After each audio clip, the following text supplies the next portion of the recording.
बोलो बात नहीं फोन नहीं उठाओ बताओ कब से आके जाएगी जाने कर पानी हो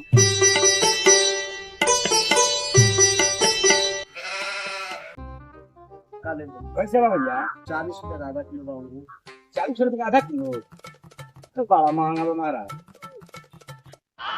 ए भैया गाड़ी चलबा का हां चल ए भैया भाड़ा कितना लागी 7 रुपया ए मारे से 7 रुपया तू महंगा नहीं कहो हां महंगा नहीं ना बड़ा महंगा कितना हो गई बा पिछला बेर हमारी नहीं तो 5 रुपया में हो गई 5 रुपया जमाना गई 70 रुपया लागी बैठिए हां बैठो ये शिया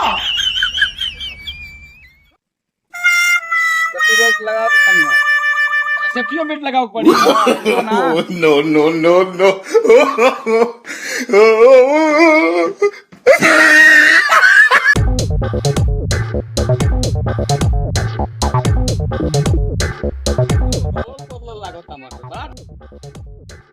खेदू भाई वो बाहर से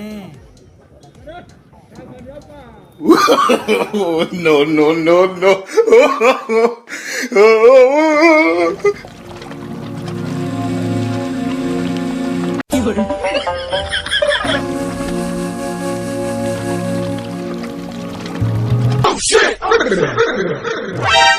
ए तरवा तोर लौकत नहीं खे रे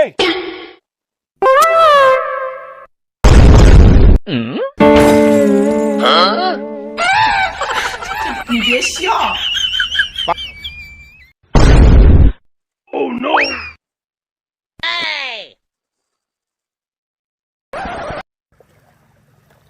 हम अपन दाई कसम खा के कहतानी रे साला ते अपन दाई कसम खोता है अपन माई कसम खो ई बता हमरा देह में काहे लड़ले हो खेदू चा अब के बाहर से अइलहन पूरा लइका उनका द्वार पर डहरल बा से मिठाई खातिर का यही खातिर आइल बनी रे सरवा जल्दी चल खेदू चल बड़न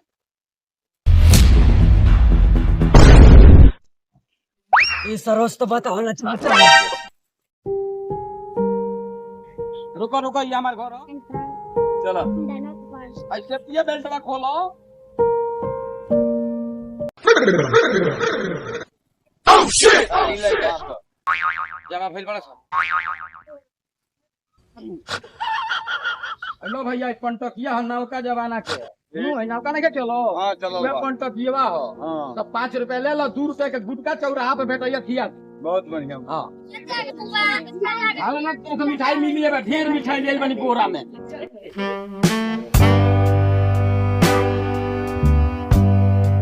मलकिनी ए मलकिनी अरे केने बाड़ू हो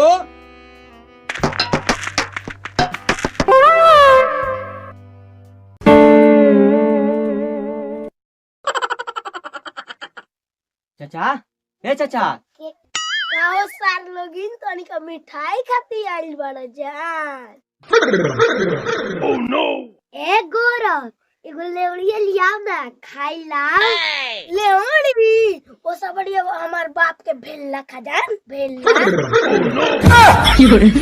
मिठाई खाइलो आओ देतानी ए भैया मिठाई देना ए भैया एगो मिठाई देना दोनों जन बांट के खा लेम जा दोनों जना खाइलो हाय तीनों जना ना खालो जा नहीं खा दे तो हमरो बाबू जइए नु तो पहले खाली ह हाँ बहुत बार एगो उखाड़ के डाल दी उहे बार अपन गाड़ी में डाल दिए सो लेकिन एगो लेमचूस ना दी ठीक बा तेहु आप तोरो के खिया तरी के मिठाई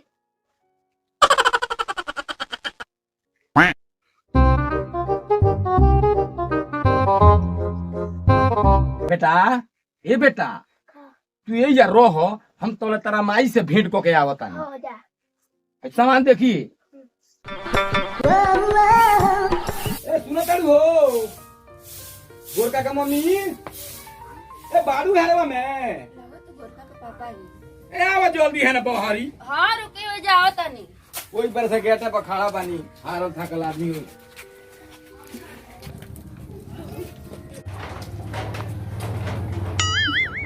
Oh no! हेलो चलो का हो का हाल बा ठीक बा तबियत खराब रहल काटा हाल बड़ा दुबरा गइल बाड़ू तू हाँ आपके याद आता रहा, अच्छा ना लगत रहा। गोरका ना सुधियाई का साफ छुछुनर हो गए ऐसा ऐसा बात बोलता ओकर बातें नहीं के समझ में आवत हमरा का कहता पढ़े उड़े ना भेजलू का। अरे हम तो रोज पढ़े भेजी रहे, लेकिन स्कूल में जाके बस्ता रख के फरार हो जाला, रोज हमको ओराना आवेला, दिन पर दिन बिगड़ल जाता, हम का करी बताओ तो।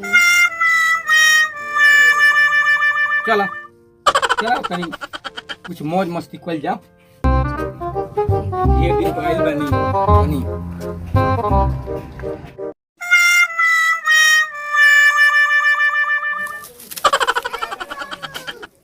आई बाप, आई दादा, ई काका होता हो।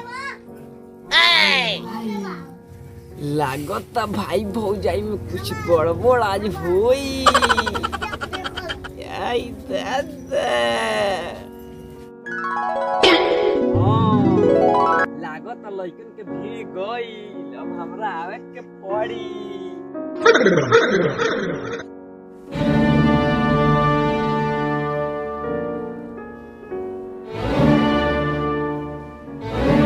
गोरा सुननी हो कि भाई आइल बाड़न। भाई आइल बाड़न कहाँ गइलो हन? गइलो हन मम्मी से मिले, हमरा खातिर दूगो फुलौना खरीद के ले आइलो, लेकिन दोनों जना फुलौना वाला के गइलो हन घरवा।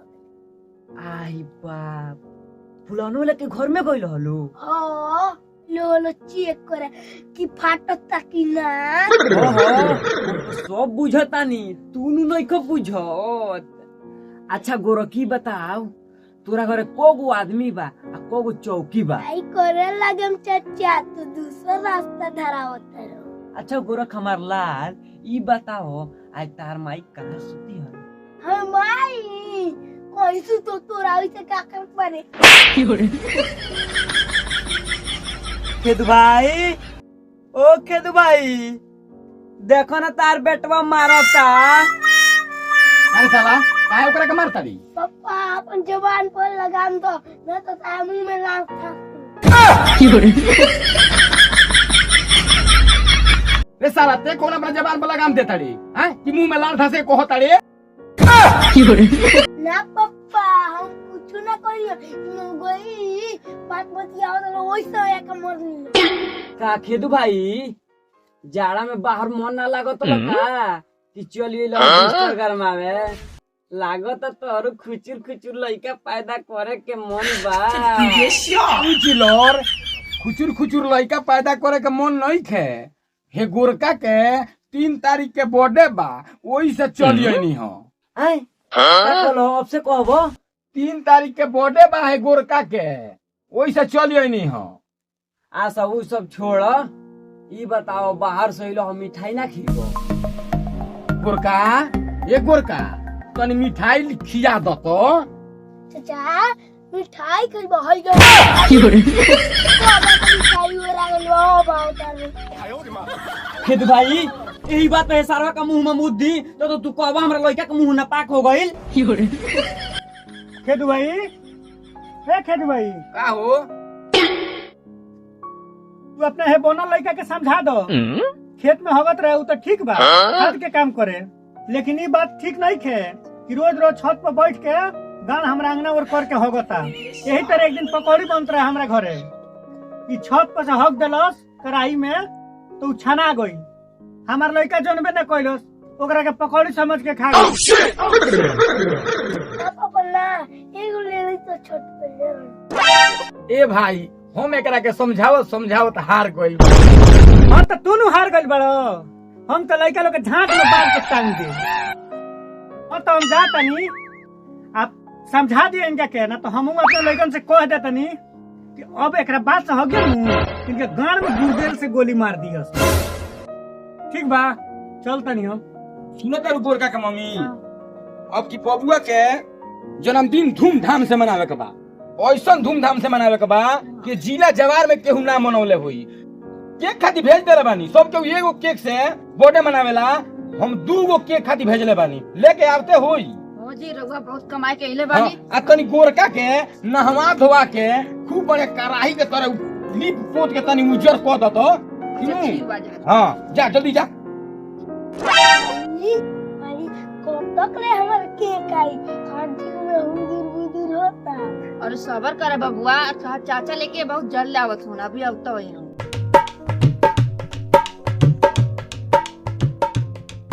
पापा लागत बहुत बड़ा का केक होता। वो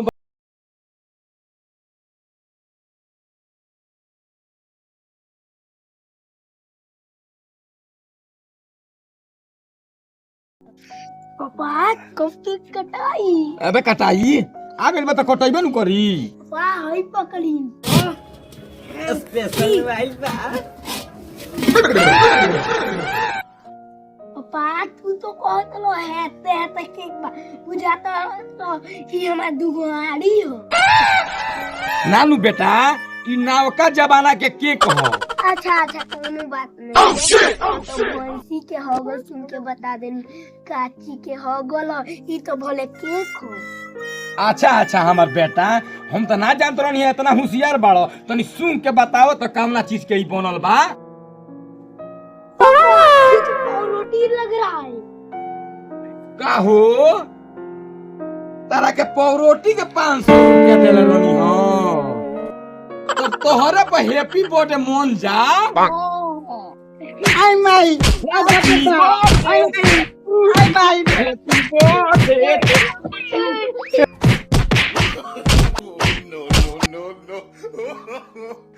तू चाइल बन सकता हो 400 रुपया।